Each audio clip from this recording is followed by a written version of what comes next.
একটা জবান বন্ধ করে না রেখে যে যেখানে আছেন মা বোনেরা সহ সকলে পড়েন আউযু বিল্লাহি মিনাশ শাইতানির রাজিম বিসমিল্লাহির রাহমানির রাহিম يوم ترى المؤمنين والمؤمنات يسعى نورهم بين أيديهم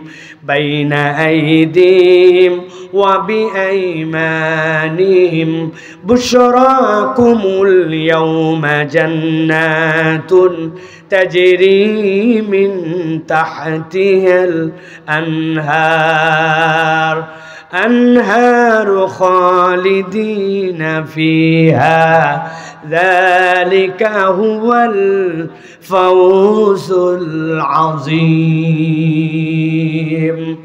আল্লাহ রাব্বুল আলামিন বলছেন ও আমার হাবিব কিয়ামতের ময়দান যখন হয়ে যাবে ওই কিয়ামতের ময়দানে আপনি যখন মাকামে মাহমুদে বসে যাবেন গভীর মনোযোগে খেয়াল করেন আল্লাহ রাব্বুল আমিন বলছেন হাবিব আপনি মাকামে মাহমুদে এমন জায়গায় বসবেন আপনার সামনে পুরা হাসরের ময়দানটা সেই দিন চলে আসবে পুরা হাসরের ময়দান যখন আপনার সামনে রব্বুল আলামিন তখন আপনাকে এমন কতগুলা দৃশ্য দেখাবেন যেই দৃশ্যগুলো আপনি ওই দিন দেখবেন আর আল্লাহ রাব্বুল আলামিন আপনাকে একের পর এক ওই দৃশ্য দেখায় আপনার উম্মতের জন্য দুনিয়ার শিক্ষার ব্যবস্থা করবেন এই জন্য আল্লাহ কোরআনুল কারীমের মধ্যে এমন চারটা দৃশ্যের কথা বর্ণনা করেছেন যেই চারটা দৃশ্য থেকে বান্দা দুনিয়াতে তার পথ এবং পাথেও খুঁজে পাবে আজকের আলোচনায় মূলত চারটা আয়াত আর এই চারটা আয়াত মিলায়ে একটা কমপ্লিট দৃশ্য যেটা আল্লাহ কোরআনে আঁকিয়েছেন আমরা এটা দেখে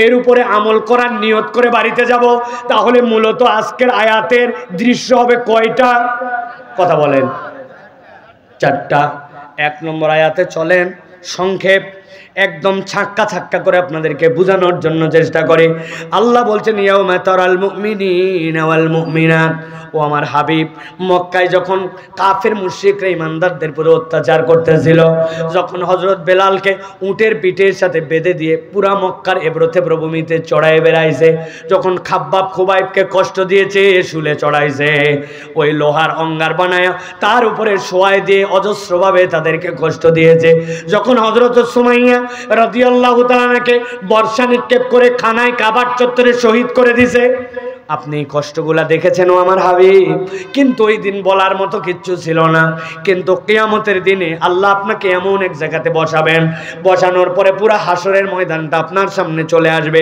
আল্লাহ বলছেন ইয়াউমা তারাল মুমিনিনা ওয়াল মুমিনাত ওই দিন আপনি যত মুমিন পুরুষ আর যত মুমিনাত নারী আছে সবগুলাকে আপনি দেখতে পাবেন কি দেখতে পাবেন আল্লাহ বলছেন ইয়াসা নূরুহুম বাইনা আইদিহিম ওয়া বিআইমানিহিম আপনি দেখবেন আপনার ঈমানদার উম্মত যারা দুনিয়াতে কষ্ট করেছে ঈমানের উপরে টিকে থেকেছে তাদের সামনে থেকে আর তাদের ডান থেকে আল্লাহ রাব্বুল আমিন একটা আলো বের করে দিবেন আল্লাহ রাসূল বলছেন ওই আলোটা কেমন আলো হবে জানো নাকি রেঞ্জ কি রকম হবে এক উপত্যকা থেকে আরেক উপত্যকা কয়েক হাজার মাইল চলে যেতে পারে এরকম একটা আলো রব্বুল আমিন বান্দাদের কপাল থেকে আর ডান থেকে বের করে দিবেন যেই না রব্বুল আমিন আলো দিবেন ঈমান বুঝে তার আলোর পাওয়ার হবে কিন্তু কতকগুলো ঈমানদার হবে দুর্বল তাদের আলো হবে দুর্বল কিন্তু আমার হাবিব বলছেন তাদের আলোটা বৃদ্ধাঙ্গুলির মাথা দিয়ে বের হবে কিন্তু ওই বৃদ্ধাঙ্গুলির মাথা দিয়ে বের হওয়া আলো ওইটারই পাওয়ার এমন হবে ওইটা কখনো জ্বলবে কখনো বন্ধ হয়ে যাবে কিন্তু বান্দার ওই আলোটা দিয়ে যেই বান্দার বৃদ্ধাঙ্গুলি দিয়ে একটু আলো বের হবে ওই আলোটার রেঞ্জও এমন হবে ওইটা দিয়েই বান্দা তার জান্নাতে যাওয়ার রাস্তাটুকু খুঁজে বের করে নিবে আল্লাহ বলছেন ওই ঈমানদাররা যে ঈমানদারদের আলো সামনে থেকে আর ডান থেকে মনে রাখেন জিজ্ঞাসা করব আবার তারা খুশিতে আল্লাহ বলছেন ওয়ান কলিবু ইলা আহলিহি মাসরুরা। গরুর বাছুর হওয়ার পরে 24 ঘন্টা 48 ঘন্টা পার হওয়ার পরে যেরকম তিরিং বিরিং করে লাফায়, লাফানোর কোনো তার কারণ কিচ্ছু জানা নাই, লাফাতেই থাকে শুধু।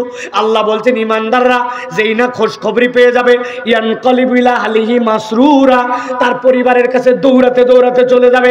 এই দেখো আমার রব আমার ডান হাতে আমলনামা দিয়েছেন, আমার সামনে থেকে আলো এসেছে, কপাল থেকে আলো এসেছে। আল্লাহ একদল ফেরেশতা পাঠাবেন, ওদেরকে ডেকে নিয়ে আয়। ওদের নিয়ামত তো এখনো সবগুলা জানানো হয় নাই, 3টা তাদের জন্য ঘোষণা দিয়ে দাও। আল্লাহর পক্ষ থেকে ঘোষণা চলে আসবে, বুশরাকুমুল ইয়াউম, আজকের দিনে তোমাদের জন্য আনন্দের সংবাদ, জান্নাত। 1 নম্বর তোমাদের জন্য জান্নাত, তবে যেমন তেমন জান্নাত নয়। তাজরি মিন তাহতিহাল আনহার, দুনিয়ায় মাটির উপর দিয়ে গেছো, সাঁতার কেটে গেছো, নৌকাতে পানি দিয়ে গেছো, ব্রিজ বানায় যাওয়া লাগছে, উপর দিয়ে গেলে কোনো একটা মাধ্যম দিয়ে গেছো, কিন্তু এমন জান্নাতে আল্লাহ ঢুকাবেন তাজরি মিন তাহতিহাল আনহার, তোমার পায়ের নিচ দিয়ে নহরমালা প্রবাহিত। নহর হচ্ছে 1 বচন, নাহরান 2 বচন, আনহার হচ্ছে জুমায়ে তাকসির, 2 এর উপর থেকে সংখ্যা কেউ জানে না। নবী বলছেন এই বৃদ্ধাঙ্গুলির, এই শাহাদত আঙ্গুলির পাওয়ার এমন হবে, সেইটা দিয়ে নড়াচড়া করবে বান্দা, আর তার আঙ্গুলের ইশারায় শত শত ঝর্ণা ধারা জান্নাতের মধ্যে তার পিছে পিছে ঘুরে বেড়াবে। আর আল্লাহর দেওয়া পাওয়ারে ওই জান্নাতের ঝর্ণার উপর দিয়ে আল্লাহর মেহমানরা ঘোরাফেরা করতে থাকবে। আল্লাহ বলছেন এটা 2 নম্বর। 3 নম্বরে খালিদিনা ফিহা, একবার যদি ঢুকানো হয় আর কখনো তোমাকে সেখান থেকে বের করা হবে না। আল্লাহ বলছেন উম্মতকে জানানো আমার হাবিব, ওর না 2টা বাচ্চা চাকরি পেয়ে গেছিল। একটা ছেলে ঢাকা বিশ্ববিদ্যালয়ে ভর্তি হয়েছিল, আগে অন্যের দোকানে কাজ করত, এখন না নিজে দোকানদার হয়ে গেছে। আগে মানুষের জমি বর্গা নিত, এখন না নিজেই একটা জমিওয়ালা হয়ে গেছে। আগে নেতার পিছে ঘুরতো, এখন একটা পদ পেয়ে গেছে। ও চিন্তা করছে আমি সফল, বাপ হিসাবে, নেতা হিসাবে, জমিওয়ালা হিসাবে, দোকানদার হিসাবে, ছেলের বাপ হিসাবে। আল্লাহ বলছেন এইগুলা একটাও তোমার জন্য সফলতা বা বিফলতার মানদণ্ড নয়। ও আমার হাবিব, আপনাকে ফেরেশতা জানাচ্ছে, আপনার উম্মতকে জানায় রাখেন, কেউ যদি ওই দিন সামনে থেকে আলো আর ডান থেকে আলো পেয়ে যায়, জান্নাতের ঘোষণা পেয়ে যায়, ওই জান্নাতের নহরের বর্ণনা পায়, আর কখনো জান্নাত থেকে বের করা হবে না, এইটা যদি জানানো হয়, আপনি হাবিব জানায় রাখেন, যালিকা হুয়াল ফাউজুল আযীম, বান্দার জীবনে চূড়ান্ত সফলতা হচ্ছে এইটা। এর আগে বান্দা কখনো চূড়ান্ত সফল হিসাবে নিজেকে বলতে পারে না, ঠিক কি না? তাহলে এটা 1 নম্বর দৃশ্য। একটা আয়াত কিন্তু আমার শেষ। কয়টা আয়াত বলবো বলছি, মনে আছে তো? ভালো করে মাথার মধ্যে গেঁথে রাখেন। আল্লাহ নবী দেখতেছে ইমানদারদের সামনে আলো, ডানে আলো, জান্নাতের ঘোষণা পেয়ে গেল, কখনো বের করা হবে না। আল্লাহ বলেন এরা চূড়ান্ত সফল। এটাই 1 নম্বর দৃশ্য। আল্লাহ বলতেছেন একই ময়দানে এবার 2 নম্বর একটা দৃশ্য আসবে।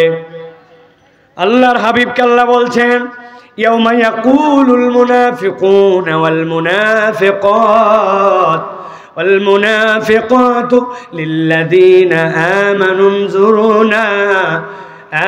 انظرونا نقتبس من نوركم قيل ارجعوا وراءكم فالتمسوا نورا।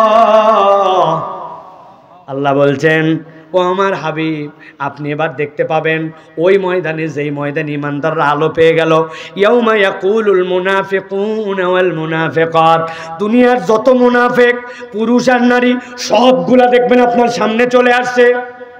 মুনাফিক কাকে বলে ভাই জানেন? ভালো করে মুখস্থ করে নেন। আরবিতে মুনাফিক, এই মুনাফিক শব্দটা নাফাকুন শব্দ থেকে আসছে, নুন ফা কফ। নাফাক মানে হচ্ছে টানেল, টানেল মানে হচ্ছে আপনি সমুদ্রের নিচ দিয়ে, নদীর নিচ দিয়ে, পাহাড়ের নিচ দিয়ে একটা রাস্তা পার করেছেন, রাস্তাটার এদিকে একটা মুখ আছে, ওদিকে একটা মুখ আছে, এদিক দিয়ে ঢোকেন ওদিকে বের হন, ওদিক দিয়ে ঢোকেন এদিকে বের হন। আরবিতে নফক বলা হয় টানেলকে। আল্লাহ যেখানে মুনাফিক বলেছেন আপনি বুঝে রাখবেন এরাও হচ্ছে 2 মুখা চরিত্রের অধিকারী। অন্তরে একটার বাহিরে একটা। অন্তরের মধ্যে ইসলাম বিদ্বেষ, আলেম পছন্দ না, হুজুর পছন্দ না, আল্লাহর আইন তার ভালো লাগে না, কিন্তু মুসলমানদের সমাজে চলাফেরার কারণে উপরে উপরে তাল দিয়ে চলে, এরকম মুসলমান নামদারি মুনাফিক আছে কিনা? আছে। মাহফিলের টাকা নেওয়ার জন্য গেছেন যে ভাই আমাদের ওয়াজ একটু সহযোগিতা করেন, 200 টাকা হয়তো ধরায় দিছে। চিন্তা করছেন বাপরে বাপ, বিরাট বড় তো মাহফিলের ভক্ত, কিন্তু আপনি যেই না বের হয়ে আসছেন উনি উনার লিডারকে ফোন দিছিল, দেখতো ভাই এই ওয়াজকে কোনো দলের নাকি কোনো পার্টির নাকি, বক্তা কোন দলের, এত ওয়াজের দরকার কি, দেখতো বন্ধ করা যায় কিনা। এদিকে দেয় টাকা, ওদিকে দেয় ধোকা। বিগত সময়গুলাতে এরকম মুনাফিক দিয়ে এলাকা ভরে গেছিল। কথা বলেন ঠিক না? আল্লাহ রাব্বুল আমিন বলছেন যত মুনাফিকের বাচ্চা আছে আর মুনাফিকের পুরুষ আর নারী আছে, দ্বিতীয় দৃশ্য কিন্তু এইটা, সবগুলা নবীজি বলছেন আপনি দেখতে পাবেন সবগুলা এসে হাজির হয়ে গেছে কাদের সামনে? লিল্লাযিনা আমানু, যারা ইমানদার তাদেরকে একটা কথা বলতে শুরু করেছে। ইমানদার কারা? আমরা, আমাদের যাদের হাতে আলো আছে। আল্লাহ রাব্বুল আমিন জান্নাতের জন্য আপনার আমার জন্য নিয়ামত দিয়ে দিয়েছেন। আল্লাহ বলতেছেন তাদের সামনে মুনাফিকরা এসে হাজির হয়ে গেছে। আসার পরে বলছে উনজুরুনা, এই একটু দাঁড়াও, একটু দাঁড়াও, ইমানদাররা দাঁড়াও। ইমানদাররা সাথে সাথে বলতেছে কি জন্য আমরা দাঁড়াবো? জান্নাতে যাওয়ার জন্য আমাদের ঘোষণা হয়ে গেছে, আমাদের তো হাতে সময় নাই। বলছে একটু দাঁড়াও ভাই, উনজুরুনা, কেন দাঁড়াবো? নাকতাবিস মিন নূরিকুম, এমনি এমনি দাঁড়াতে বলি নাই, আমাদের দিকে তাকাও। আমাদের সামনে আলো নাই, ডানে আলো নাই, এই বৃদ্ধাঙ্গুলির মাথাতে পর্যন্ত আলো বের হয় না। আবার আশ্চর্য বিষয়, তোমাদের যে আলো আছে ওই আলো দিয়ে যারটা সে দেখতে পায়, বাকিরা সেই আলো দেখতে পায় না। উনজুরুনা, একটু দাঁড়াও। নাকতাবিস মিন নূরিকুম, তোমাদের অজস্র আলো থেকে আমরা অল্প একটু আলো নিব। কত আলো নিব? কথা বলতে হবে, কতটুকু? এমনি এমনি জিজ্ঞাসা করে নাই, ফাও ফাও কারণ আছে। কতটুকু? আরবিতে ইকতেবাস কাকে বলে একটু বোঝেন। কতটুকু আলো চাইছিল? আমাদের এই এলাকায় দুবলহাটি, শোলগাছি, শোলকুপা এলাকায় মাটির চুলা আছে ভাই। মাটিতে 2 চুলা 3 চুলা হয় না ভাই? 3 চুলা হয়। উপর দিয়ে তাল পাতা দিয়ে ঢাকায় রাখছিল মা বোনেরা। আগের রাত্রে কঠিন বৃষ্টি হওয়া হয়েছে, ফুটাফাটি এদিক দিয়ে সেদিক দিয়ে ঢুকে যায়, চুলা একদম স্যাঁতস্যাঁতা হয়ে গেছে, খড়িগুলা ভিজে গেছে, ধরতে চায় না। তখন মা বোনেরা কি বুদ্ধি করে, পাশে একটা লম্পু রাখে, পাশে একটা কুপি বাতি রাখে। নওগাঁর লোক কি বলে ভাই? কুপি, হ্যাঁ বাতি। বাতিটা সুন্দর করে ধরায় দিছে। ধরানোর পরে এরপরে পাটকাঠি সিনট 2-একটা ছেঁচে ওইখানে দেয়, খ্যার ওই বরাবর ধরে ধরে আস্তে করে যখন জ্বলে যায় ভিতরে দিয়ে এরপরে চুলা জ্বলায়। কেননা ম্যাচের কাঠি যদি ঠুকতে শুরু করে ম্যাচ ফুরায় যাবে, কিন্তু চুলা জ্বলবে না। এই জন্য আগে কুপি জ্বলায়, ঠিক কিনা ভাই? এখন পাশের বাড়ির এক আপা আসছে, আবা তোমার তো তাও ম্যাচ দিয়ে কুপি ধরাইছো, আমি ভুলে ম্যাচ পর্যন্ত চুলার পাশে থুসলাম, আমার ম্যাচ পর্যন্ত এমন স্যাঁতস্যাঁতা, ম্যাচ মারলে কাঠি বারুদ সহ খুলে যায়। অতএব তোমার কুপির থেকে আমার কুপিটা একটুখানি ধরায় দাও। যেই না কুপি ধরাতে এসছে ওই মহিলা বলে খবরদার, আমার কুপির থেকে কুপি ধরাবে না। কেন? বলছে তাহলে আমার আলো কমে যাবে। কুপির থেকে কুপি ধরার আলো কমবে তো ভাই? মোমের থেকে মোম যদি ধরায় আগের মোমের আলো কমবে তো ভাই? ওই পেছনে যারা আছেন জায়গায় আছেন না ঘুমায় গেছে? কমবে, আলো কমবে। ভালো করে খেয়াল করেন, আল্লাহ বলছেন মুনাফিকরা বলছে উনজুরুনা, ওই ইমানদারের একটু দাঁড়াও। নাকতাবিস মিন নূরিকুম, তোমাদের থেকে আমরা অল্প একটু আলো নিব। ইকতেবাস বলা হয় এমন আলো যেই আলো থেকে আলো নিলে ওই আলো কমে না। এতটুকু একটু আলো চাই ভাই, কেননা আমরা বিপদের মধ্যে পড়ে গেছে। ইমানদাররা সাথে সাথে কি বলবে জানেন? ইমানদাররা সাথে সাথে বলবে কিলা ইরজিউ ওয়ারাআকুম ফালতামিসু নূরা। এই মুনাফিকের দল, ডিস্টার্ব করবি না বললাম। ইরজিউ ওয়ারাআকুম ফালতামিসু নূরা, এই আলো এখান থেকে আনা হয় নাই, এই আলো দুনিয়ার থেকে আনা লাগছে। অতএব আলো যদি নিতে চাও দুনিয়ায় চলে যাও। আপনাদের কাছে জিজ্ঞাসা করব, উত্তর দেন। ওই দিন যদি মুনাফিকদেরকে বলে দুনিয়ায় চলে যাও, হাসরের ময়দান থেকে দুনিয়ায় কি ফেরত আসার সুযোগ আছে ভাই? কথা বললেন না যে আছে ভাই? নাই। তাহলে ইমানদাররা জানার পরেও কেন বলল? ইরজু ওয়ারাকুম ফালতামিসু নূরা, দুনিয়ায় যাও আলো নিয়ে আসো। আমি উদাহরণ দিয়ে বুঝাই, খেয়াল করেন। এই যে আমার মোবাইলের মধ্যে আলো জ্বলাইছি, দেখতে পাইছেন? আরে কথা বলেন, দেখছেন আপনারা? বলেন তো ভাই, এই আলোটা কোথার থেকে জ্বলছে? মোবাইল থেকে জ্বলছে। এই আলোটা উৎস কি? আলোর উৎস কি? মোবাইল, ঠিক কিনা? জি না? ভালো করে একটু হিসাব মিলান। এক লোক নওগাঁ এসে বাজার করার জন্য, নওগাঁতে সকালবেলা যাওয়ার পরে হঠাৎ করে খেয়াল করে দেখে ওর পকেটের ভিতরে একটা মোবাইল আছে। মোবাইল খালি শব্দ করে, কোঁত কোঁত কোঁত কোঁত কোঁত কোঁত কোঁত। কী রে, মোবাইল কোঁত কোঁত করে কেন রে? বাইর করছে, হাতের মধ্যে বাইর করে দেখে, হ্যাঁ যা ভাবছিলাম তাই। 10%-এর নিচে মোবাইলের চার্জ কমে গেলে মোবাইল কোঁত কোঁত করে সিগন্যাল দেয়, ঠিক কিনা? ওই চিন্তা করছে, কি রে, এরকম তো হওয়ার কথা না। কেন গতকালকে রাত্রেই তো আমি চার্জ দিয়া লাগাইছিলাম। খানিকক্ষণ পরে মনে হয়েছে চার্জও দিয়েছিলাম, সকেটের সাথে লাগাইও ছিলাম, কিন্তু সকেটের পাশে একটা সুইচ ছিল, সুইচটা অন করতে মনে নাই। বুঝে থাকলে বলেন তো, সকেটের পাশে সুইচ যদি অন করতে মনে না থাকে, মোবাইলে চার্জ উঠবে তো? তাহলে কি সিদ্ধান্তে আসলেন? সিদ্ধান্তটা হচ্ছে, মোবাইলের ভিতরে 5000 মিলিঅ্যাম্পিয়ারের ব্যাটারি আছে। মোবাইলটা আলো জ্বলায়, কিন্তু এই আলো মোবাইলের নয়। এই আলোটা পিডিবি, এই আলোটা ডেস্কো, এই আলোটা সৌরবিদ্যুৎ, এই আলোটা জেনারেটর। কোনো একটা মাধ্যম দিয়া আপনাকে ওখান থেকে রিচার্জ করে নেওয়া লাগে, ঠিক না? যদিও জ্বলে মোবাইলে, কিন্তু আলোর উৎস ভিন্ন।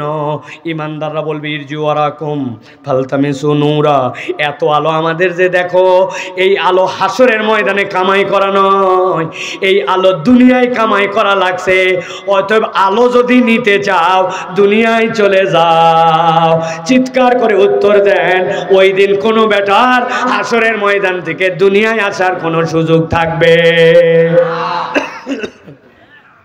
দুইটা আয়াত শেষ, দুইটা দৃশ্য শেষ। কয়টা বলবো বলছি? হ্যাঁ, 1 নম্বর ইমানদারদের আলো, 2 নম্বর মুনাফিকরা আলো খোঁজে। ইমানদাররা বলছে দুনিয়ায় চলে যাও। দুইটা দৃশ্য শেষ। এবার 3 নম্বর দৃশ্য সেখানে ঘটবে।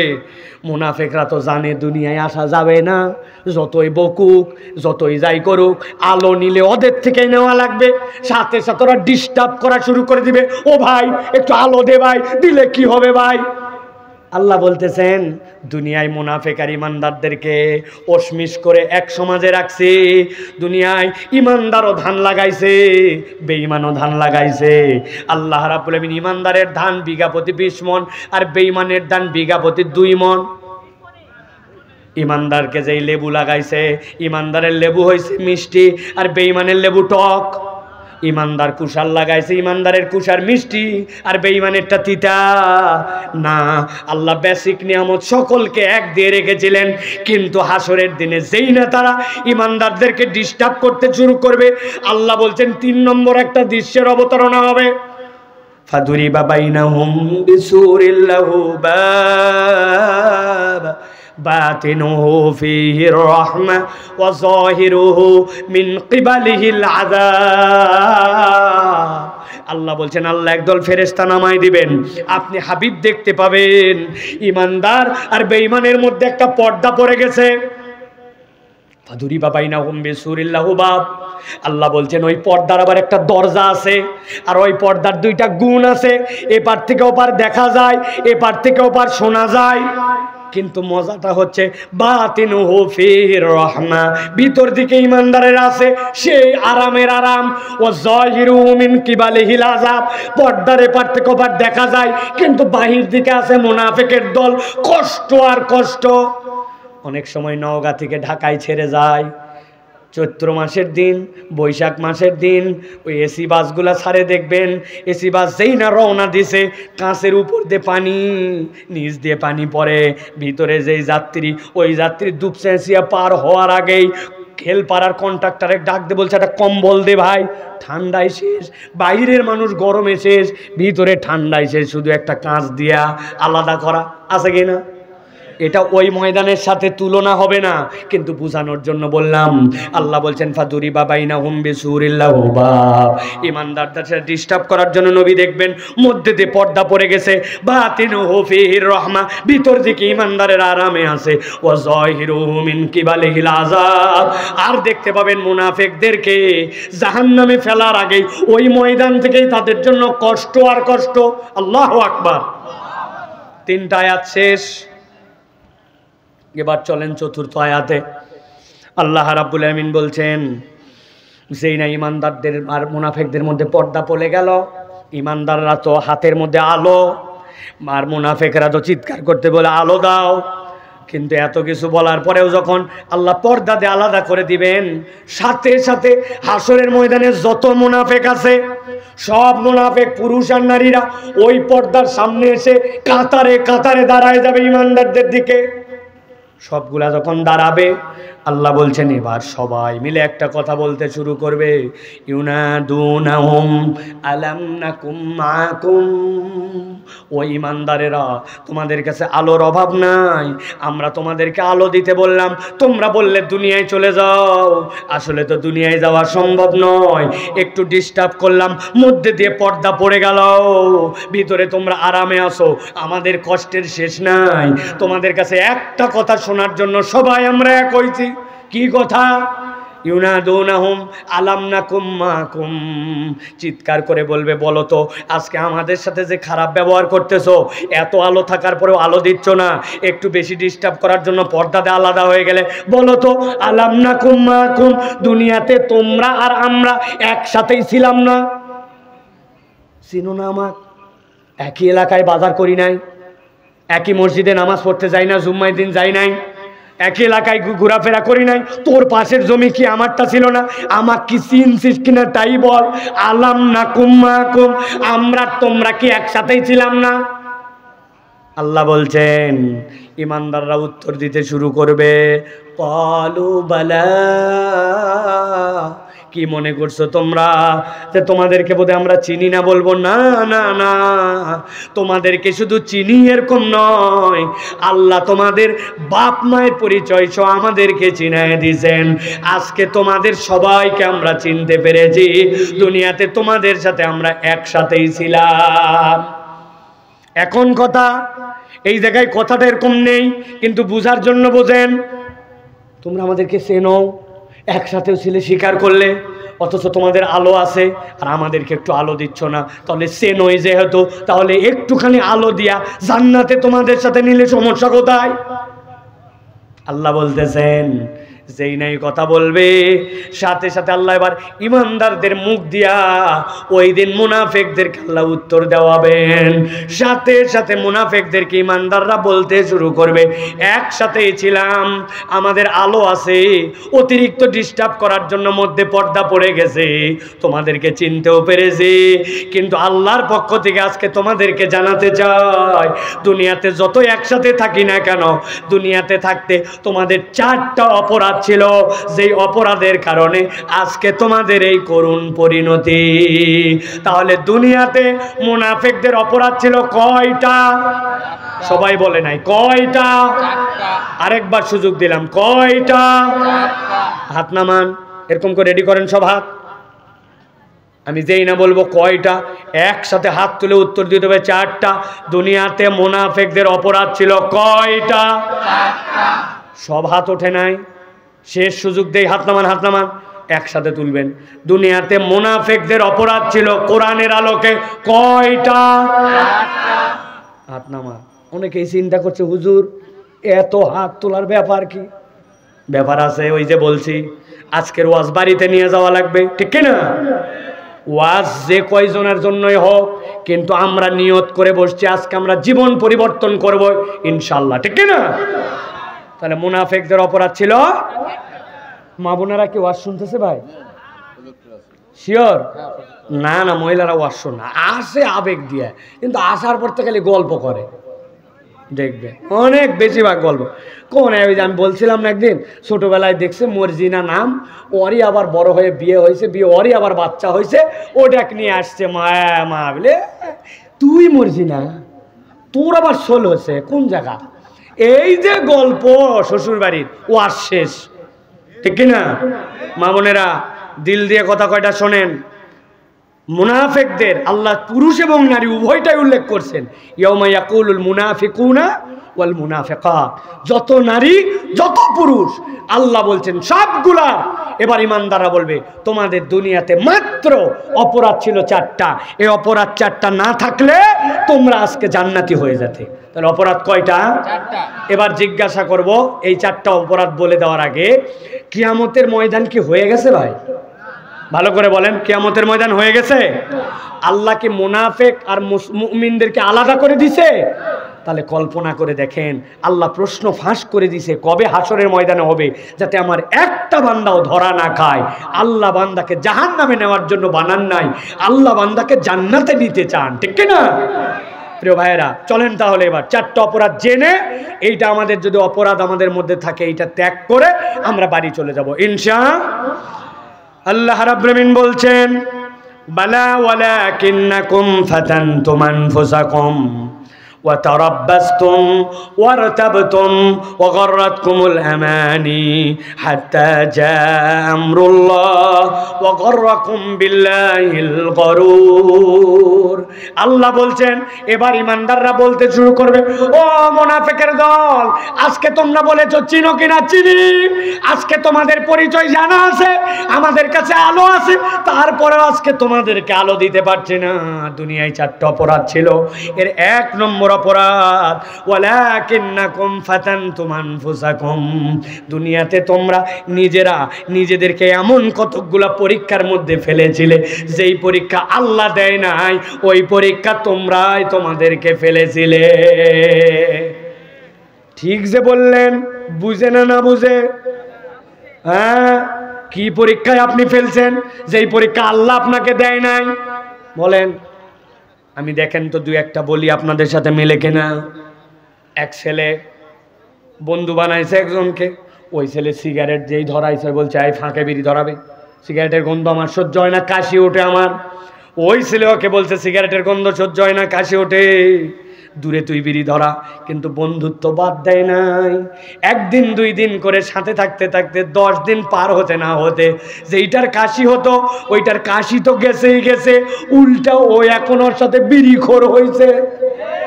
কথা বলেন ঠিক না? ওই বিড়িখোরের সাথে ঘুরতে ঘুরতে আর ডান পিটামি করতে করতে ওই দোস্ত ঈদের সময় বলছে, দোস্ত আর কত বিড়ি খাবো, বিড়ি খাওয়া বাদ দে। বলছে তার মানে? বলছে বিড়ি খায়ের ফিলিংস হয় না, কি করা লাগবে? ওই তুই একটা বিড়ি কিনে ভিতরের মাল ফেলা, আর আমি নওগাঁ থেকে জিনিস নিয়ে আসছি, পকেটে করে পুরিয়া নিয়েছে, কুচকুচ করে কাটে ওর মধ্যে ভরাইছে, ভরায় বলছে টাইনে দেখ, 1 টানেতে যেমন তেমন, 2 টানেতে রাজা। নওগাঁ অঞ্চলে উহার নাম গাঁজা। আছে কিনা ভাই? আল্লাহ আপনাকে পরীক্ষা দিছিল এই বাজে বন্ধুর সাথে ঘোরার জন্য। আল্লাহ আপনাকে বিড়িখোরের সাথে ঘোরার জন্য পরীক্ষা দেয় নাই। আপনি নিজেই বিড়িখোর বন্ধু বানাইছেন, গাঁজাখোর বন্ধু বানাইছেন, বানায়া আপনি ট্র্যাক থেকে চলে গেছেন, আপনি রাস্তা হারায় ফেলছেন। এটা আল্লাহর পরীক্ষা নয়, আপনি নিজেই নিজেকে ধ্বংস করেছেন। ঠিক না? এরকম লোক আছে কিনা? আছে কিনা? বলছে দোস্ত একটা বাইক পাইছি। বলছে দোস্ত এখন তো 3:58 বাজে, 4টার সময় ছোট দিনের বেলা আসরের নামাজ, আমি আসরের জামাতটা পরে। বলছে তুই জামাত পড়লে পর সমস্যা নাই, সব দিন বাইক পাওয়া যায় না, আজকে দুবাইলহাটি রোডে ই টান হবে, তুই উঠলে উঠ, না উঠলে অন্য বন্ধু নিয়ে যাবো। ওই ছেলেও চিন্তা করছে আসরের নামাজ তো প্রতিদিনই থাকবে, কিন্তু বাইক তো প্রতিদিন থাকবে না, কথায় একবারে ভুল বলেনি, পরে পরে নিবনি। এই কথা বলে আস্তে করে আসরের নামাজটার থেকে গাফেল হওয়া শুরু করছে। কোনো একদিন মাগরিব গেছে, কোনো একদিন এশা গেছে, ওই রকম একটা বদনসিব বন্ধুর সাথে ঘুরতে ঘুরতে নামাজি বন্ধু, দাড়িওয়ালা ছেলে, ভালো পরিবারের সন্তান পর্যন্ত বখাটে হয়েছে। আপনার আমার এলাকায় এরকম প্রমাণ আছে কিনা? এই পরীক্ষা কি আল্লাহ দিছিল? কথা বলেন, এই পরীক্ষা আল্লাহ দিছিল? ওয়ালাকিন্নাকুম ফাতানতুম আনফুসাকুম, তুমি বিড়িখোরের সাথে ঘুরছো, তুমি নেশাখোরের সাথে ঘুরছো, তুমি বাজে লোকের সাথে মিশছো। আল্লাহ বলছেন তুমি নিজেকে নিজে ধোঁকা দিছো, নিজেকে নিজে নষ্ট করেছো। এইটা মনে করো না দুনিয়ায় তোমার লস, এইটা আখিরাতে যাওয়ার পরে মনে করতেছো বিরাট ঈমান নিয়ে যাচ্ছি, ওইখানে যাওয়ার পরে দেখবে ঈমান নাই, মুনাফিক। আল্লাহর কাছে ওই দিন আলো পাবে না, অথচ দুনিয়াতে তুমি এটা গুরুত্বই দেও না। বুঝে থাকলে বলেন আমাদের এলাকায় এরকম যুবক, এরকম মানুষ আছে কিনা? আছে? কোন নেতার পিছে তুমি স্লোগান ধরলে? তুমি জানো এটা কত বড় বদমাইশ, তুমি জানো এটা বেনামাজি, তুমি জানো এটার চরিত্র ভালো না, তুমি জানো এটার যোগ্যতা নাই, তাও তুমি স্লোগান দিছো অমুক ভাইয়ের চরিত্র ফুলের মতো পবিত্র, বিগত 40 দিন ফজরের নামাজ জামাতে পড়েনি এক ওয়াক্ত। আছে কিনা? তার পিছে তুমি স্লোগান মারাইছো, মনে করছে একটু স্লোগানই তো দিছি, কি সমস্যা? স্লোগান দেওয়ার পরে তো চা দিছে, খাবার দিছে, টাকার বিনিময়ে দিছি। জি না, আল্লাহ বলছেন ওয়ালাকিন্নাকুম ফাতানতুম আনফুসাকুম, তুমি ঈমানকে এত হালকা মনে করো না। তুমি তোমার নিজেকে এমন পরীক্ষায় ফেলেছো যে এইটা আল্লাহ তোমাকে দায়িত্ব দেয় নাই, পরীক্ষা নেয় নাই। এইটা 1 নম্বর অপরাধ, যে অপরাধের কারণে কিয়ামতের দিনে মুনাফিকের দপ্তরে উঠতে হতে পারে, আর ওই দিন কিন্তু মুনাফিকদের আলো থাকবে না। কার সাথে মিশতেছেন হিসাব করে মিশেন, কার সাথে ঘুরতেছেন বুঝে হিসাব করেন। অনেক মুরব্বী চিন্তা করতেছে সবগুলা খালি যুবকদের উপর দিয়ে মায়ের যাচ্ছে। অনেক মুরব্বী এই তালিকায় আছেন। হ্যাঁ, আসরের নামাজের পরে আপনি চায়ের দোকানে কি ডায়লগ মারেন আমাদের জানা আছে। ডান পাশে বসছে গীবত কমিটির সভাপতি, বামে সেক্রেটারি, উনি ক্যাশিয়ার।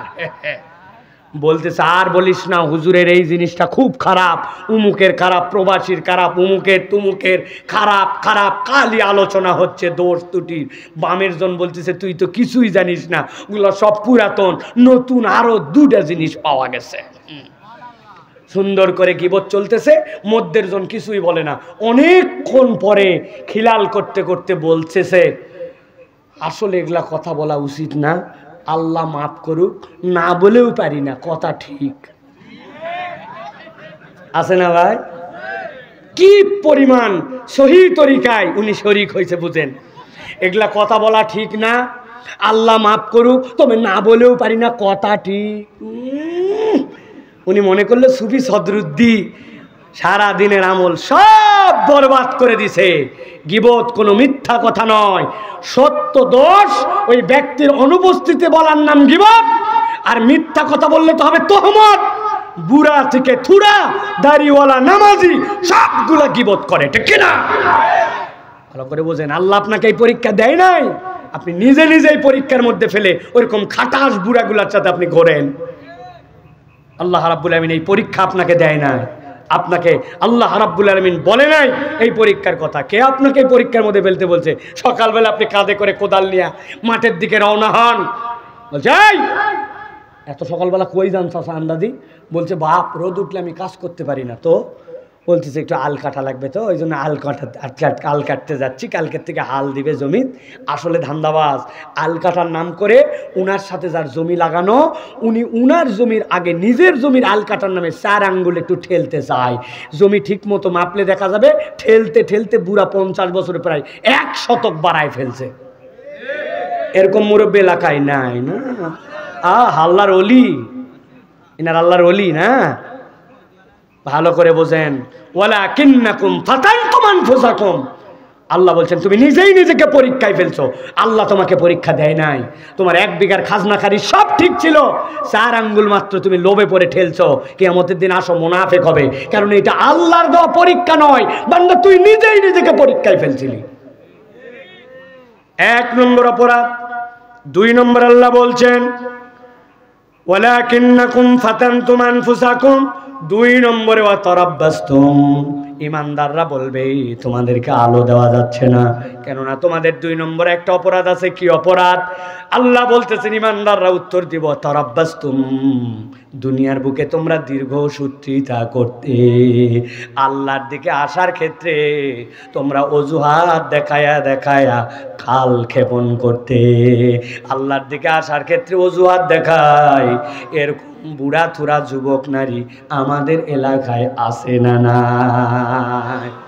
হুজুর ধরছে, বাবা চলো মসজিদে নামাজে যাওয়া লাগবে। চিন্তা করছে আজকে আর কোনো বলা বলি না, জোর করে মসজিদে নিয়ে যাব। খানিক দূর যাওয়ার পরে বলতেছে ছেলে, হুজুর আজকে কি বার? বলছে এক থাপ্পড় দিব। আসরের নামাজে তোকে নিয়ে যাচ্ছে, তোর বার শোনা লাগবে কেন? বলছে হুজুর আল্লাহর কসম করে বলতেছে, হুজুর একবার বলেন আজকে কি বার? বলছে আবার কথা বলে, নামাজে আসরে যাচ্ছিস কিসের বার আর কিসের কি, তোর বারের চিন্তা কি? বলছে হুজুর বলেন না, একটা কথা আছে কি বার? বলছে আজকে বুধবার। বলছে আল্লাহর কিরা করে বলতেছে, হুজুর বৃহস্পতিবার, শুক্রবার, জুম্মার দিন থেকে আমি নামাজ ধরছি না ধরছি। আছে কিনা ভাই? মঙ্গল নাই, বুধ নাই, শুক্রবারে নামাজ ধরবে বলছে, কিন্তু এই শুক্র যে কত শুক্রবার পার হয়ে গেল আজ পর্যন্ত নামাজ পড়ে না। ওই বেটা আল্লাহকে হাইকোর্ট দেখায়, ঠিক না? আছে কিনা এরকম? আছে কিনা? কারা কারা আছেন একটু হাত তোলেন। বাবা কেউ না এখানে, অথচ আমরা ভালো করে খেয়াল করেন, আল্লাহ রাব্বুল আলামিনকে আমরা সময় নেই। আগামী রমজান থেকে দেখেন আমি কেমন ভালো হই, খালি হজ করে আসি, দেখিস আমি কেমন হুজুর হয়ে যায়। আছে কিনা? রমজান পর্যন্ত ঠেলে নিয়ে যায়, হজ পর্যন্ত ঠেলে নিয়ে যায়। ও মুরব্বী, আপনাকে তো দেখে মনে হচ্ছে 60 বছরের উপরে বয়স, আপনার মুখে দাড়ি নাই কেন বাবা, ব্যাপারটা কি? বলছে তোমার চাচি আম্মা লাইক করে না। চাচি লাইক করে না জন্য উনি মুখে দাড়ি রাখে নাই। যুবক তোমার মুখে দাড়ি নাই কেন? বলতেছে সামনে বিয়ে শাদীর কথাবার্তা চলতেছে, চাকরি বাকরি আছে। যেই মেয়ের সাথে কথা ঠিক হয়েছে ওই মেয়ে আবার দাড়ি পছন্দ করে না, বিয়ের পরে বুঝায় সুজায় তারপরে রাখবো নি। আমি আপনাকে ফতুয়া দিয়ে গেলাম, কোনো মেয়ে যদি বিয়ের আগে আপনাকে বলে দাড়ি ছেলে বিয়ে করব না, দাড়িওয়ালা ছেলে বিয়ে করব না, ইসলামী শরীয়ত বলতেছে ওই ছেলেকে ওই মেয়েকে বিয়ে করা জায়েজ না। দাড়ি নাই কেন ভাই তোমার? সমস্যাটা কোথায় তোমার? কিচ্ছু সমস্যা নাই, আল্লাহকে হাইকোর্ট দেখায় রাখছে 30 বছর হলে রাখবনি, চাকরি পাই তারপরে রাখবনি। আমি তো আপনার ব্যাপারে খুব আপসেট প্রিয় ভাইয়েরা। আল্লাহ দুনিয়াতে একটা ছেলে আর একটা মেয়ের মধ্যে মৌলিকভাবে তেমন কোনো পার্থক্য রাখেন নাই। একটা ছেলের মাথাতেও চুল ওঠে, মেয়েরও ওঠে, একটা ছেলেরও 2 হাত, মেয়েরও 2 হাত, একটা ছেলের যা যা অঙ্গ আছে মেয়েরও তাই আছে। হয়তো প্রকৃতিবাদে একটুখানি পার্থক্য আছে, কিন্তু অঙ্গ আছে, উনারও প্রস্রাব করার অঙ্গ আছে, আমারও আছে, ঠিক কিনা? কিন্তু একটা মাত্র পার্থক্য আল্লাহ দিয়েছেন, মেয়েদের মুখে দাড়ি ওঠে না আর ছেলেদের মুখে দাড়ি ওঠে। আর আপনি সেই আবুলের আবুল, আপনি আপনার ছেলের তোকে বিসর্জন দিয়া আপনি দাড়ি কাটে আপনি মহিলা হইতে চান। কথাটা আস্তে বলেন, একটু আস্তে আস্তে। ঢাকাতে এক স্যার নাকি এক ছেলের মুখের মধ্যে এরকম একটা ফুকু দাড়ি, ওইটা দেখে বলছে এই তোক তো দেখলে ছাগল ছাগল লাগে। ওই ছেলে বলছে you are absolutely right sir. আরে তোকে আমি চেতানোর জন্য বললাম ছাগল ছাগল লাগে, আর তুই বলতেছিস কথা ঠিক, এটা আবার কেমন কথা? বলছে স্যার কথা আবার ভুল কি, আমার যা আছে তাই তো আপনি বলছেন। কিন্তু স্যার আপনি যদি সাহস দেন তাহলে আপনার সাথে আমার একটা কথা আছে। বলছে বল। বলছে স্যার আমার তো ফুকুদারি ছাগলের মতো, এই জন্য আমার চেহারার দিকে তাকালে ছাগল ছাগল লাগে, কিন্তু আপনার চেহারার দিকে আমি যতবার তাকাই ততবার আমার খালি কুত্তা কুত্তা লাগে। কুত্তার মুখে দাঁড়িয়ে আছে তো আরো নিচে নামবো আমি না। ও তারাব্বাস্তুম কেন রাখেন নাই? কোনো কারণ নাই, শুধু অজুহাত দেখাইছি, ভালো লাগে না, রাখবনি। আর একটু বয়স হোক, ও তরুণ ও যুবক জেনে রাখো, আসার সিরিয়াল আছে, যাওয়ার সিরিয়াল নাই। এই হুজুর মাথার মধ্যে রুমাল দিয়ে আছে, আমার খুব মহব্বতের হুজুর, এইগুলা সব দুবলাটি মাদ্রাসার। উনি যাওয়ার সময় ওসিয়ত করে লিখে গেছে, আমি যদি মরে যাই, আল্লাহ হায়াত দারাজ করুক, মরে যদি যাই তাহলে আমি যেহেতু নামাজ পড়াতাম, চলে আসছি বলে কি বলে দুবলহাটি বড় মসজিদের ইমাম ছিলাম, পাগড়ি দিতাম, অতএব মরার পর আমার মাথার পাগড়ি দিবে, আর রুমাল ছাড়া তো চলতামই না, রুমাল দিয়ে কব্বর দিবে। আপনারা দিবেন? কেন দিবেন না? কি সমস্যা? একটা লোক বলছে পাগড়ি দিতে চাইছে, আপনাদের কি যে এত রাগ? বলে হুজুর এসব আলাপ বাদ দেন, কবরে যাওয়া লাগবে কোন ড্রেস পরে, ওটা আল্লাহ আল্লাহ নবী বলে দিছে, ঠিক কিনা? ওখানে পাগড়ি নাই, ওখানে রুমাল নাই, ওখানে জুব্বা নাই, ওখানে তসবি নাই। কিন্তু কবরে যাওয়ার পরে জিজ্ঞাসা করা হবে মান রব্বুকা, 2 নম্বর জিজ্ঞাসা হবে মান নাবিয়ুকা। আরেকটা রিওয়ায়াতে আসছে মা হাযার রাজুলুল্লাযী বুইসা ফি কবরিক। এই তো দেখো দেখো যাকে দেখানো হচ্ছে এই লোকটাকে তুমি চিনো কিনা? আল্লাহ নবীকে দেখানো হবে। আপনি বুকে হাত দিয়ে বলেন তো, নবীর শুভ্র দাড়ি, পৃথিবীর সকল পয়গম্বরের দাড়ি, সকল সাহাবীদের দাড়ি, সকল বুজুর্গানে দিনের দাড়ি, আমার নবীর শুভ্র দাড়ি, আর তার উম্মত আসছে দাড়ি ছাড়া। নবীকে কি মনে হয়েছে না তো সহজ হবে? তারাব্বাস্তম, আপনি শপথ নেন কোন কোন বিষয় আপনি পিছায় আছেন। মা বোনেরা ওয়াজ শুনতেছে, মহিলা একটা আসছে 60 বছর বয়স, হাত মোজা পা মোজা, উপরে রুমাল, তার উপর দিয়ে চাদর দিয়া, কিন্তু 19 বছরের একটা মহিলার সাথে হাত ধরে আসছে। উনার কোনো পর্দাও নেই, বোরখাও নেই, 3 পিস পরে ঢং ঢং করতে করতে চলে আসছে। কিরে, আপনার বেটির তো পর্দা বেশি দরকার, আর আপনার বয়স হয়েছে, পর্দা হাত মোজা বাদ দিলেও গুনাহ হবে না। বলতেছে আমিও বিয়ার পরে পর্দা ধরছি, বেটিরও বিয়ার কথা হচ্ছে, পরে ধরবেনি। আছে না? ছেলেরা তাকালেই বলে দোষ হয়, কিন্তু মেয়েরা উলঙ্গ হয়ে ঘুরলেও বাপ মায়ের হুঁশ নাই। কথা বলেন।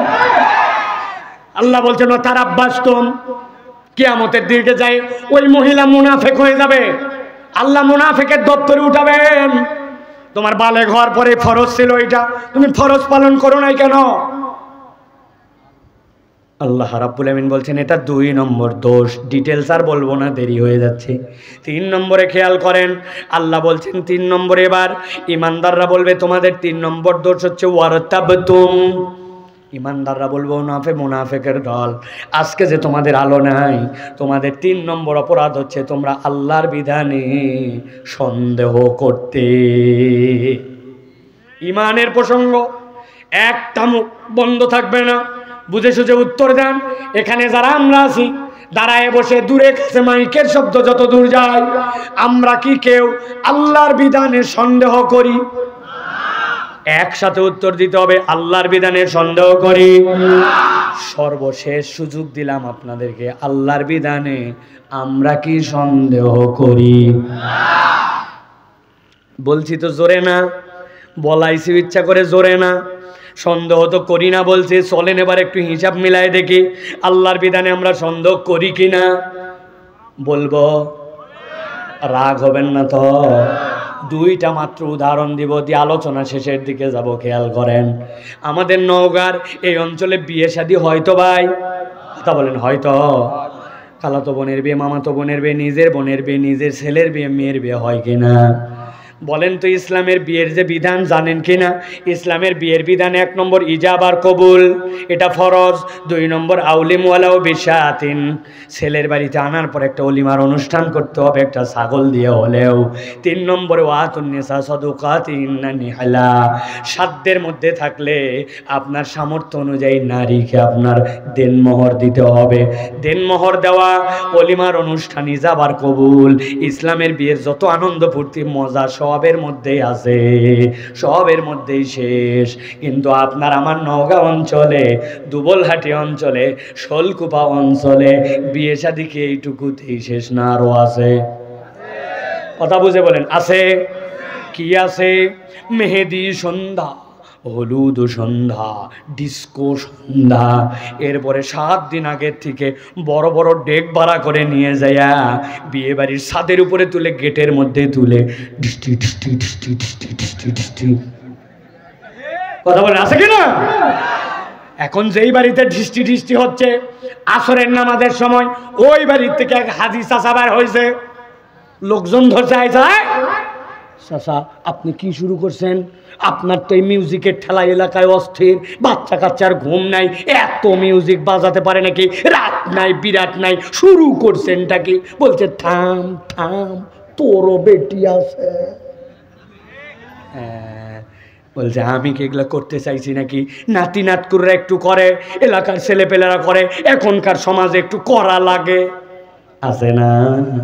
চল বাবা, চলার একটা দিনই বাকি আছে, নামাজ পড়ে আসে আসরের জল, রাগ করিস না। হাজী সাহেব আসরের নামাজ পড়ে, হজ করেছে, কিন্তু উনার বাড়িতে মিউজিক বাজে, উনার বাড়িতে বেনামাজি ঘোরে, উনার বাড়িতে ফজরের পর ফজর চলে যায়, উনার বাচ্চা মসজিদে আসে না, খবরও নেয় না।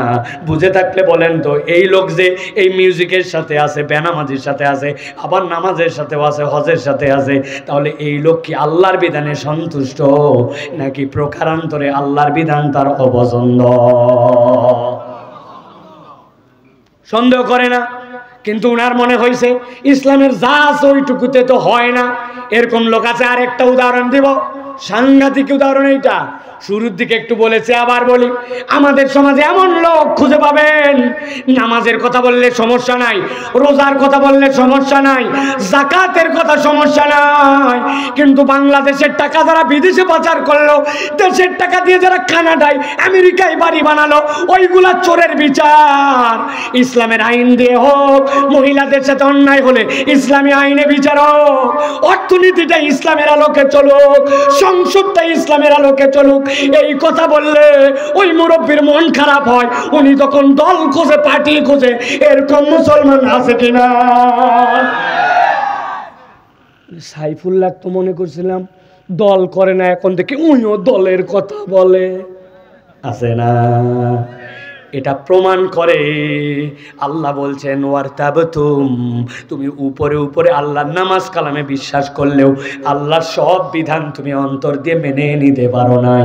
আল্লাহর বিধানে সন্দেহ করতে বলে তোমার ধারণা সুদ ছাড়া অর্থনীতি চলে না, তোমার ধারণা হাত কাটা ছাড়াও দুনিয়াতে আইন বোধহয় বাস্তবায়ন হওয়া সম্ভব। আল্লাহ বলছেন তোমার ঈমান আনা হয় নাই, আল্লাহর বিধানে পূর্ণ বিশ্বাস হয় নাই।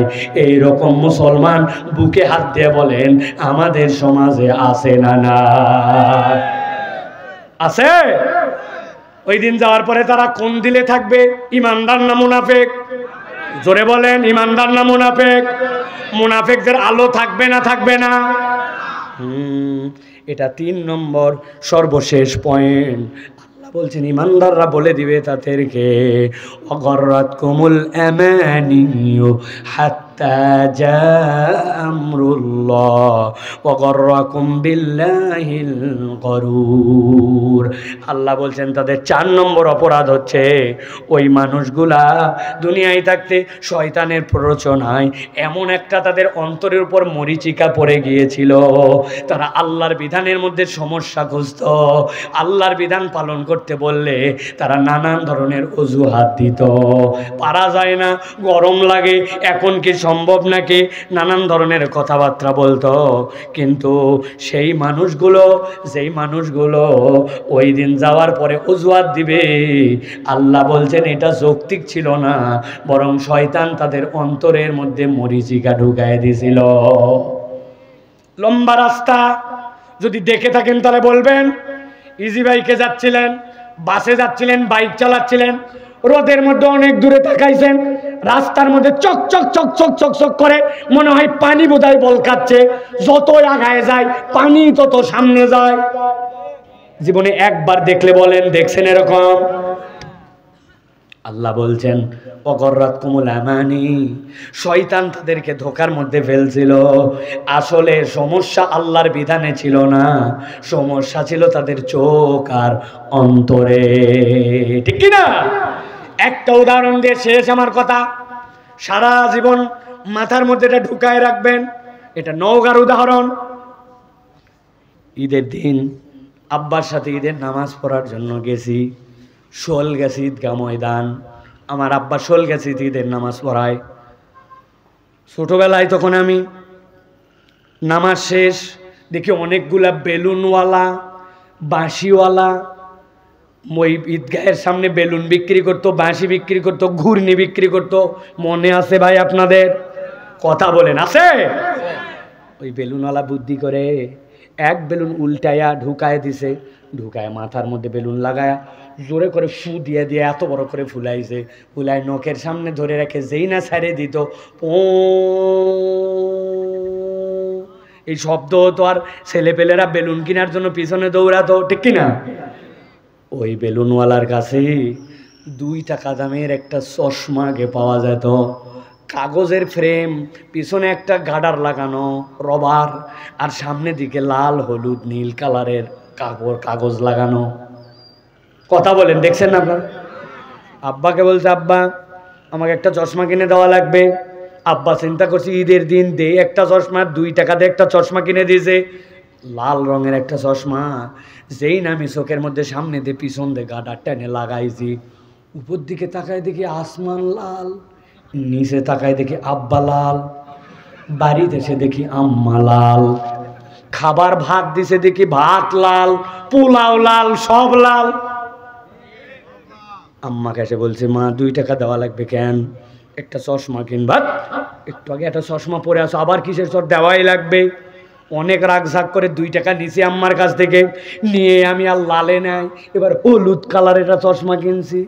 হলুদ কালারের কিনে চোখের মধ্যে যেই না দিছি, দিয়ে উপর দিকে তাকায় দেখি আসমান হলুদ, নিচে তাকায় দেখি আম্মা হলুদ, আব্বা হলুদ, ভাত হলুদ, পোলাও হলুদ। ছোটোর থেকে আমি একটুখানি চঞ্চল প্রকৃতির মানুষ, চিন্তা করলাম একসাথে 2টা মজা কেমনে নেওয়া যায়। অনেক বুদ্ধি করে লালের যে চোখের ওটা অপারেশন করে বাদ দিয়া ওই জায়গায় হলুদটা খুলে লাগাই দিছি, দিয়ে এবার এক চশমা পর পরে ডাইনে তাকালে দেখি আব্বা লাল, বামে আব্বা হলুদ। বুঝে থাকলে বলেন, উত্তর দেন, আসলে কি আমার আব্বা লাল? কথা বুঝে থাকলে উত্তর দেন, আব্বা লাল। আসমান কি হলুদ? আম্মা কি লাল?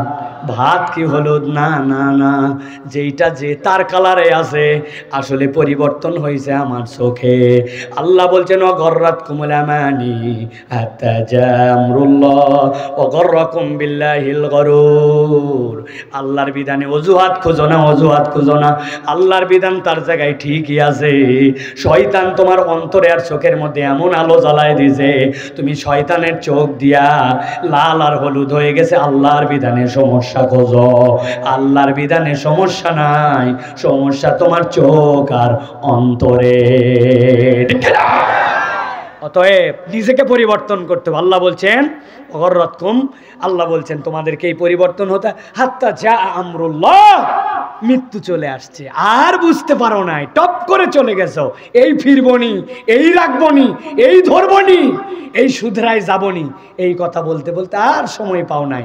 একবার ওই অবস্থায় আসলে মুনাফেকের দপ্তরে চলে যেতে হবে।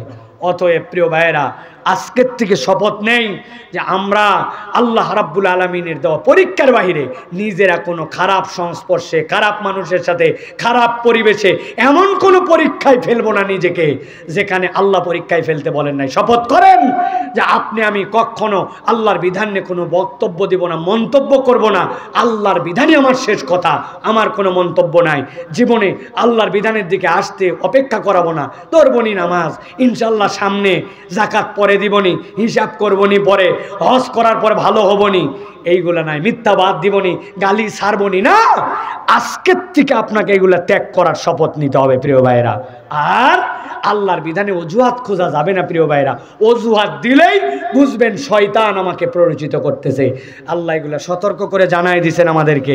যদি এইগুলো আমরা জেনে থাকি তাহলে আল্লাহ রাব্বুল আলামিন আমাদেরকে মুনাফিকের দপ্তর থেকে নাম কাটায়া ইমানদারের দপ্তরে নেবেন। আমরা কি মুনাফিক হতে চাই না মুসলমান? হাত তুলে আল্লাহকে দেখান, আল্লাহ আমরা মুমিন হতে চাই। বলেন আল্লাহুম্মা আমিন। লিল্লাহি তাকবীর, লিল্লাহি তাকবীর। আল্লাহ কবুল করুক। তাহলে ইমানদাররা কি নামাজ ধরবে না বাদ দিবে? মিথ্যা কথা বলবে না ছাড়বে? গালিগালাজ করবে না ত্যাগ করবে? ভালো কাজে আসবে না বাদ দিবে? গান বাজনা ডেক বজায়া ওয়াজও হবে, আবার ডেক বাজায় এলাকা মাথায় ফেলবেন, মানুষকে ডিস্টার্ব করবেন, মানুষ বলতে পারবে না আপনার ভয়ে, আপনার দাপটে, আমার জায়গা আমার টাকা দিয়ে বাজাচ্ছি, তুই কে? আছে না এরকম কিছু খাটাস? আল্লাহ বলছেন খাটাসগিরি করো না। ওই দিন যাওয়ার পরে এই গরম থাকবে না, দুনিয়ায় ফিরতে বলবে, দুনিয়ায় ফিরতে পারবে না, আলো থাকবে না, সবকালে রক্তের গরম থাকে না। বহু গরমওয়ালাকে শুয়ে যেতে দেখছি আমরা, দাবরানি দিয়ে বেড়াতো, এখন পিছন দিকে হাত বান্ধায় ঘুরায়। আবার স্যাংদোলা করে লাপায় লাপায় মারছে, ওই লোককে আর খুঁজে পাওয়া যায় না ভাই। এই ক্ষমতা, এই পাওয়ার, এই বাহাদুরি, এই রক্ত চিরস্থায়ী নয়, কবরে যাওয়াই লাগবে, ঠিক কিনা? আমি সাইফুল্লাহ যত জোরে যত দাপট দিয়ে কথা বলতেছি, হয়তো 10 বছর পরে আর এই দাপট আমারও থাকবে না। কত বক্তা আসছিল, কত বক্তা হারায় গেল, কত পাওয়ারফুল লিডার আসছিল, চলে গেল, ঠিক না ভাই? তাহলে আমাদেরকেও যেতে হবে।